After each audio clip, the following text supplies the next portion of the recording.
ऐसा अक्सर परेशानी होता है कि जो सोचते हैं वो होता नहीं है, जो करना चाहते हैं वो कर नहीं पाते हैं। सोचते कुछ है, हो जाता है कुछ और। सोचते कुछ और है, कर लेते हैं कुछ और। वो इसलिए ऐसा होता है क्योंकि आपका बुद्धि और मन में सामंजस्य नहीं है। बुद्धि से विचार तो करते हैं, ये काम करना है, ये काम करना है, लेकिन मन आपका बात सुनता नहीं है। बुद्धि केवल जो है सो विचार कर सकता है, संकल्प कर सकता है, लेकिन काम करने का शक्ति मन के पास होता है। जब तक आप मन को अधीन नहीं करेंगे, जब तक आप मन को वश में नहीं करेंगे, तब तक बुद्धि से सोचा हुआ काम आप कर नहीं पाएंगे। बुद्धि में सामंजस्य मन बुद्धि में सामंजस्य न होने के कारण ये प्रॉब्लम होता है। बुद्धि से तो आपको बहुत समझदार हैं आप सब कुछ जानते हैं कि ये करना चाहिए, ये करना चाहिए, हमको जीवन में ये प्राप्त करना है, ये प्राप्त करने को ये करना चाहिए, लेकिन फिर भी कर नहीं पाते हैं। ये सोचते हैं कि आज तो 2 घंटा 3 घंटा पढ़ाई करना है, लेकिन मोबाइल लेके बैठते तो कब समय निकल जाता है पता ही नहीं चलता है। मन मन को चाहिए थोड़ा सा प्लेजर।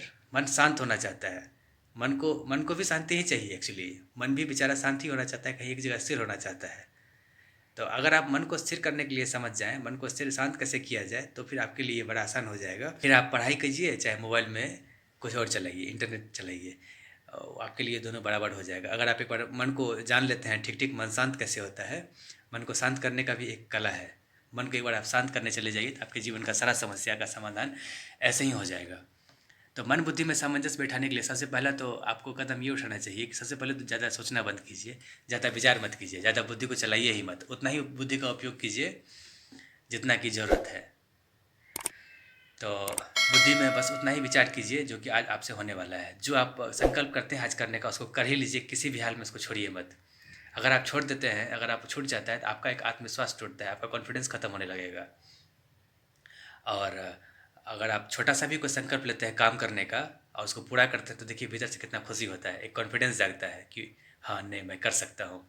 ये छोटा छोटा कॉन्फिडेंस आप अगर आप जोड़ते जाएंगे तो धीरे धीरे कोई बड़ा संकल्प लेंगे, बड़ा काम लेंगे करने के लिए, तो मन आपका उसमें साथ देगा। आप जैसे चाहेंगे वहाँ मन को लगा लेंगे। और दूसरा स्टेप आपको ये लेना चाहिए कि थोड़ा सा मतलब कि जो भी काम करते हैं उसको मतलब होशपूर्वक कीजिए। होश हर बीमारी का इलाज है। जागना, चैतन्य रहना आपका हर बीमारी का इलाज है। जो भी काम आप चैतन्य होकर करते हैं तो आपका मन जो है सो उस काम में पूरा पूरा लगता है और मन आपका इकट्ठा होता है। फिर मन जो है सो आपके हिसाब से चलने लगता है। पहला स्टेप तो ये लीजिए कि मतलब कि जो काम हम करते हैं उसको जो संकल्प छोटा सा भी लिए हम किसी भी काम का, तो उसको पूरा किए। ये बहुत छोटा कदम है, ये बहुत इससे कोई विशेष लाभ होने वाला नहीं है, लेकिन बहुत बड़ा जो लाभ होगा वो इससे होगा। जो भी काम करते हैं, रोड पे अगर चल भी रहे तो पूर्ण रूप से होश में रह के, चैतन्य होकर के, एक एक कदम पे हमारा ध्यान है। ऐसा नहीं कि रोड पे चल रहे हैं, दिमाग कहीं और है, मन कहीं और है, बुद्धि कहीं और है, ऐसा नहीं। मन, बुद्धि और आप तीनों जो जो है सो एक सीध में होना चाहिए, सरल रेखा में होना चाहिए। तब जा करके जो रेजोनेंस बनेगा, फिर लाइफ में मज़ा आ जाएगा। इन तीनों का रेजोनेंस होना बहुत ज़रूरी है।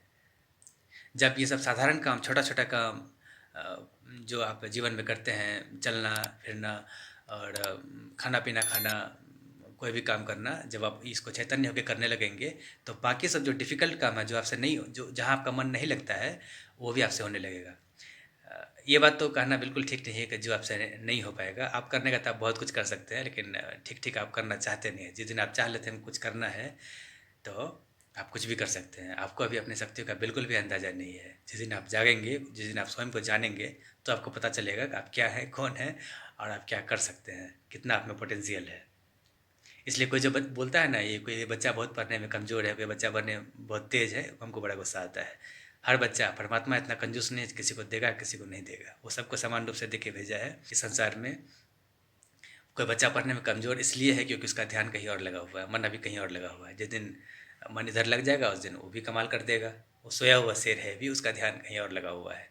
कोई बच्चा पढ़ने में कमज़ोर है तो जिस दिन वो प्रयास करना शुरू कर देगा, जिस दिन उसको लग जाएगा कि नहीं हमको करना चाहिए, उस दिन वो कर लेगा। इसलिए यहाँ कोई कमज़ोर नहीं है। परमात्मा जो है सो कि इतना कंजूस नहीं है कि किसी को देगा किसी को नहीं देगा। सबको समान रूप से दिया हुआ है। बशर्ते बस सवाल इतना ही है कि आप जो आपको मिला हुआ है, आप उसका पूरा पूरा उपयोग करते हैं कि नहीं करते हैं।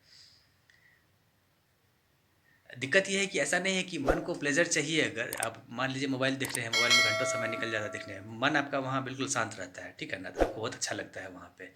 बस इतना ही बात है कि आप एक बार मन को शांत करने के लिए अगर सीख जाइए कि मन को हमको कैसे स्थिर करना है, कैसे शांत करना है, फिर सब कुछ आपके कंट्रोल में आ जाएगा। फिर ये शिकायत नहीं रहेगा कि हमारा समय पास समय नहीं बचता। फिर आपके पास टाइम ही टाइम होगा। इतना टाइम होगा कि आप इतना कुछ कर पाएंगे कि जिसका कि कोई मतलब कि समय आपका ख़त्म नहीं होगा फिर। समय बर्बाद होता है इसी इसी कारण, जहाँ मन वहाँ लगा हुआ होता है जहाँ मन का होना नहीं चाहिए, और जो करना चाहते हैं हम वो कर नहीं पाते हैं। फिर जो है सो ये रोना रहता है कि समय नहीं मिला। समय इसलिए नहीं मिला कि मन जो है सो अननेसेसरी किसी चीज़ में लगा हुआ था जहाँ उसको नहीं होना चाहिए। फिर जो है सो बुद्धि में केवल ये विचार चलते रहता है पश्चाताप का, मैं तो किसी काम का नहीं। इससे आपका कॉन्फिडेंस और लूज होते चले जाता है। इसलिए अपने कॉन्फिडेंस को रीगेन करने के लिए सबसे पहले तो ये करना चाहिए कि जो आप काम लेते हैं हाथ में उसको पूरा पूरा कंप्लीट कीजिए। सबसे पहले तो कोई संकल्प मत कीजिए, कोई संकल्प कीजिए हाँ ये काम करना है तो फिर करना है, हर हाल में उसको करना है। ये एक दिन में डेवलप नहीं हो जाएगा, इसमें ये बहुत लंबी लंबी यात्रा है, इसमें समय लगेगा। और दूसरा स्टेप ये है थोड़ा सा बड़ा कि होश संभालिए। जितना जितना आप चैतन्य होते जाएंगे उतना उतना सब कुछ आपके कंट्रोल में होता चले जाएगा। फिर एक बार जब आप जो सोचेंगे वो करने अगर लग गए आप, तो फिर रिजल्ट वो आने लगेगा जो आप सोचते हैं। ये पहला स्टेप तो ये होता है कि जो पहले आप सोचते हैं वो आप करने लगते हैं खुद। तो पहला तो आपका फ़ायदा ये होगा कि छोटा फ़ायदा कि मतलब आपका जो अपना परिवेश है, आपका जो अपना लाइफ है वो आपके कंट्रोल में आ जाएगा। पहला फ़ायदा ये होगा। और वही जब ये आपका साधना बड़ा होने लगेगा ना, तो जो मतलब कि बाहर का जो आपका परिवेश है जो आपके कंट्रोल में नहीं है वो अभी आपके कंट्रोल में होने लगेगा। एक रेजोनेंस बन जाएगा, जो आप चाहेंगे करना वो आप कर लेंगे, और जो आप फल का इच्छा करते हैं हमको ये प्राप्त हो वो आपको प्राप्त होने लगेगा। एक मतलब होता है ना इस अस्तित्व के साथ, ब्रह्मांड के साथ आपका एक रेजोनेंस बन जाएगा। एक मतलब होता है ना एक संगीत में स्थिति हो जाएगा, रिदम बन जाएगा एक आपका साथ। तो जो एक बार जो है सो अगर ये चीज़ अगर होने लगा, दिक्कत ये है कि प्रकृति कहिए उसको या अस्तित्व कहिए जो आपके लिए करना तो चाहता है, लेकिन आप चाहते क्या है वही उसको नहीं पता है। आपका मन इतना बिखरा हुआ है कि आपका सेवा कैसे किया जाए उसको पता ही नहीं है। प्रकृति आपको कैसे आपको मदद करे वो खुद ही वो कन्फ्यूज्ड है, क्योंकि आप कन्फ्यूज्ड है।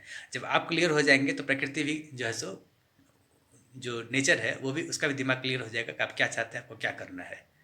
पहले आप खुद आप अपना कन्फ्यूजन आप दूर कीजिए। पहले आप ठीक ठीक जान लीजिए कि हम क्या चाहते हैं, हमको क्या करना है। उसका पहचान इसी से होगा कि आपका ये शिकायत सबसे पहले तो मिट जाएगा कि हम जो सोचते हैं वो कर नहीं पाते हैं। सबसे पहला समाधान तो यही होगा, आप जो सोचेंगे वो आप कर लेंगे। तो छोटा छोटा स्टेप जो है सो आपको ये बहुत मदद करेगा। इस पर ध्यान देना जरूरी है। इस पर ध्यान दीजिएगा तो लाइफ में एकदम मज़ा आ जाएगा। जो सोचते हैं उसको पहले कर लीजिए। हमेशा होशपूर्वक रहिए, चैतन्य रहिए। So thank you very much for watching this video. आज के लिए इतना ही रखते हैं। If you like the video तो वीडियो को लाइक कीजिए, तो चैनल को सब्सक्राइब कीजिए। Thank you very much.